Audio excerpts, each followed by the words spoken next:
Assalamualaikum warahmatullahi wabarakatuh. Saya Alvira Valentiana, NIM 257. Di sini saya akan menjelaskan tentang pengenalan tinjauan audit dan asuransi. Di sini saya akan menjelaskan tentang keterlibatan jaminan.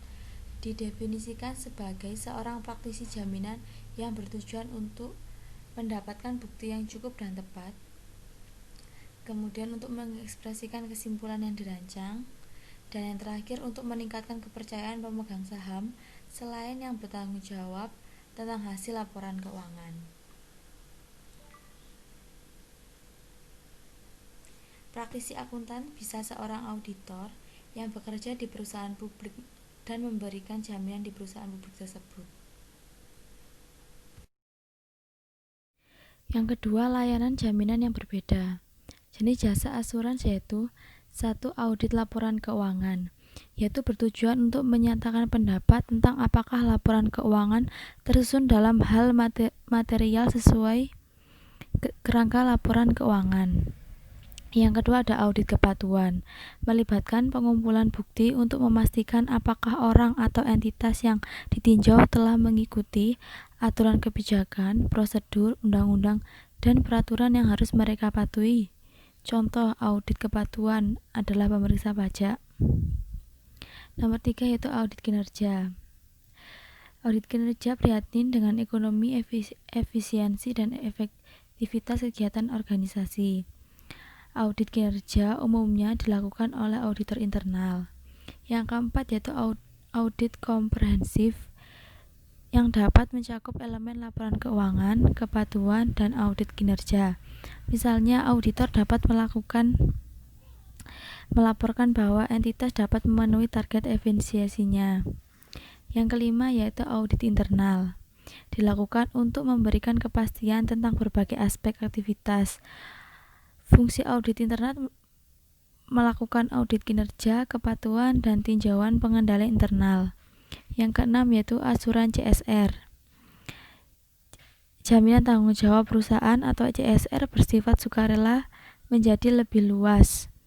Auditor harus mempertimbangkan dampak masalah lingkungan pada laporan keuangan klien mereka saat melakukan audit laporan keuangan.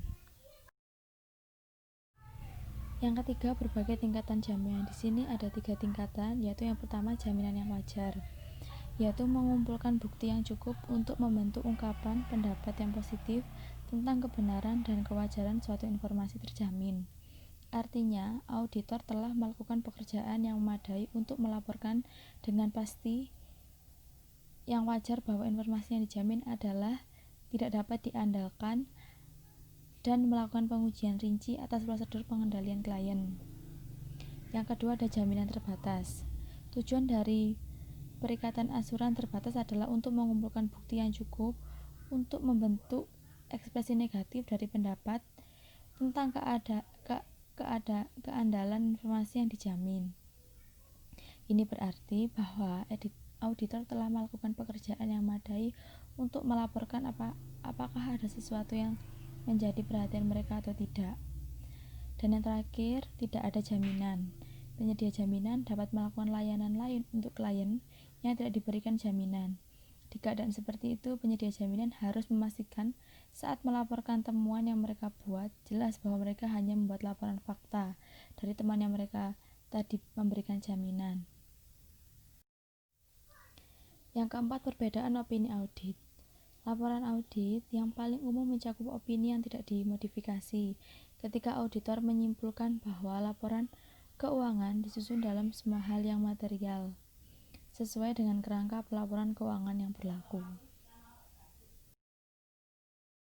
Nah, nomor 5 penyusun dan auditor. Dibagi menjadi 3, ada tanggung jawab penyusun, tanggung jawab auditor, dan penyedia jaminan. Tanggung jawab penyusun yang pertama yaitu relevan. Relevan merupakan informasi yang termasuk dalam laporan keuangan yang penggunanya laporan tersebut, informasi jika berdampak pada keputusan yang dibuat oleh pengguna terkait kinerja entitas.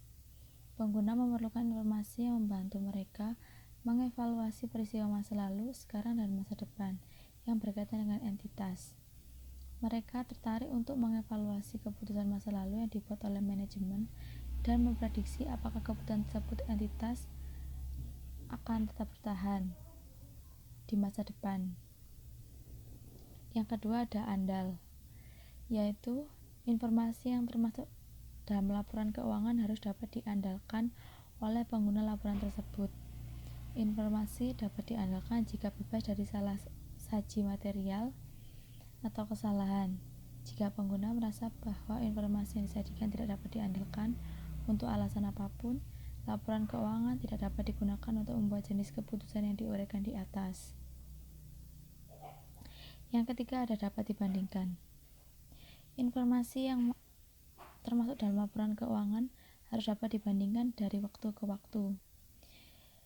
Pengguna harus mampu melacak kinerja entitas untuk mengidentifikasi tren apapun yang dapat mempengaruhi persepsi mereka tentang bagaimana baik yang dilakukan entitas.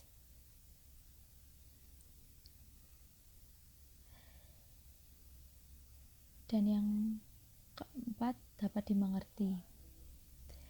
Dapat dimengerti yaitu informasi yang termasuk laporan keuangan harus bisa dimengerti. Pengguna perlu memahami informasi yang disajikan untuk membuat keputusan yang tepat.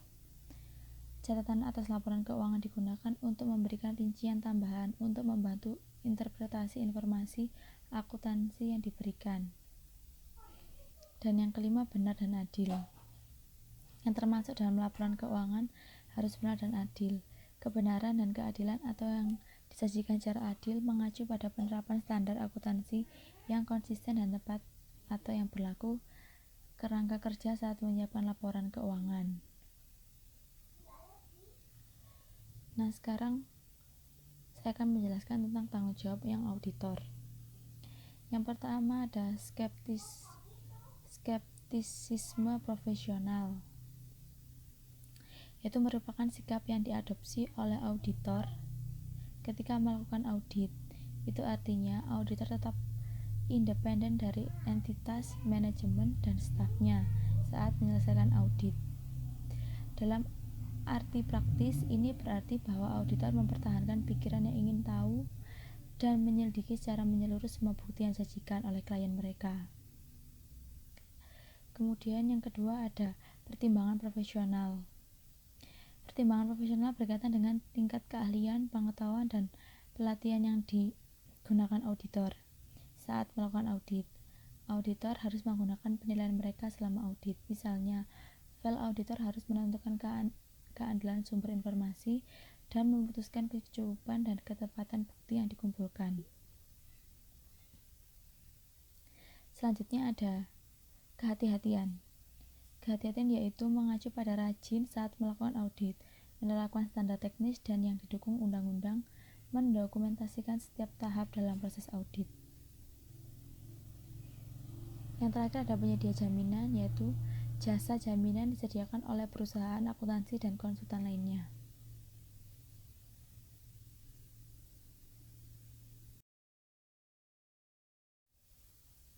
Yang keenam, permintaan jasa audit dan asuransi. Ada beberapa alasan mengapa kebanyakan perusahaan menggunakan jasa audit dan asuransi. Salah satunya yaitu keterpencilan. Sebagian besar pengguna laporan keuangan tidak memiliki akses ke entitas yang sedang ditinjau. Hal ini mempersulit untuk menentukan apakah informasi yang terkandung dalam laporan merupakan penyajian yang wajar. Yang kedua yaitu kompleksitas. Sebagian besar pengguna laporan keuangan tidak memiliki pengetahuan akuntansi dan hukum yang memungkinkan mereka untuk menilai kewajaran dari pilihan akuntansi dan pengungkapan yang kompleks yang dibuat oleh entitas. Yang ketiga ada insentif bersaing.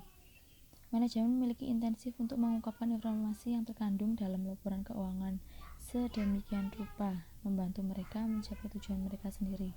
Misalnya, menampilkan penampilan mereka dengan sebaik mungkin. Yang keempat ada keandalan.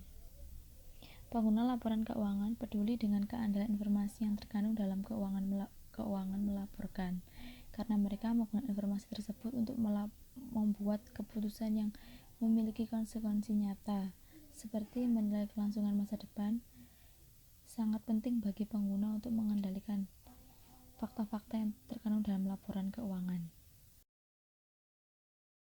Selanjutnya ada peran regulator dan regulasi. Regulator, pertama, Dewan Pelaporan Keuangan, kedua, Dewan Standar Audit dan Ansuran, ketiga, Dewan Standar Profesional dan Etika, keempat, Komisi Sekuritas dan Investasi Australia, kelima, Bursa Sekuritas Australia, keenam, Perusahaan Auditor dan Dewan Disiplin Likuidator, 8, Chartered Accountant Australia and New Zealand, dan regulasi terdiri dari standar audit dan pernyataan, Undang-Undang Korporasi, dan KREP 9.